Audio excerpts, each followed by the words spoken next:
السلام عليكم، عاملين ايه؟ يا رب تكونوا بألف خير. يلا بينا نعمل مربى دايت طعمها تحفة تحفة تحفة. انا هنا كنت مستخدمة بس نص كيلو فراولة، قطعتها بالحجم اللي انتوا كنتوا شايفينه ده عشان تسهل علينا باقي الخطوات اللي جاية. هنهرسها بس مش قوي، يا دوب تنزل شوية مية منها كده عشان يكون فيها قطع ما تكونش مايصة ومفعصة قوي وقت الاكل. هنحطها في حاجة تكون ما بتلزقش، على نار هادية خالص لحد ما تنزل كل السوائل اللي فيها.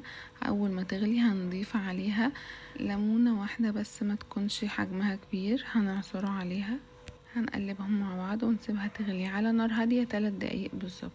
بعد كده هنضيف سكر دايت او ممكن عسل نحل على حسب، اظبطوا بقى السكر على حسب ما انتوا بتحبوا الحاجة مسكرة قد ايه. وبعدين هننزل بقى ببطل الوصفة معانا النهاردة وهي بذور الشيا، هنحط منها معلقة كبيرة هرمية، ودي اكتر حاجة بتقل قوام المربى وبتخلي طعمها تحفة، وعلى فكرة متغيرش في الطعم خالص، هي ملهاش طعم اصلا. وبعدين هنحط نص معلقة جيلاتين، الخطوة دي يا جماعة بتظبط القوام قوي قوي قوي.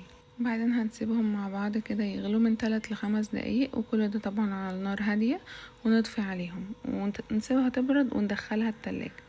ده بقى القوام اللي كان طالع تاني يوم، لما سبتها في التلاجة طلعتها تاني يوم قوامها كان تحفة، قوام المربى بالظبط، وطعمها مش قادرة اوصفلكم والله الطعم حلو قوي قوي ازاي.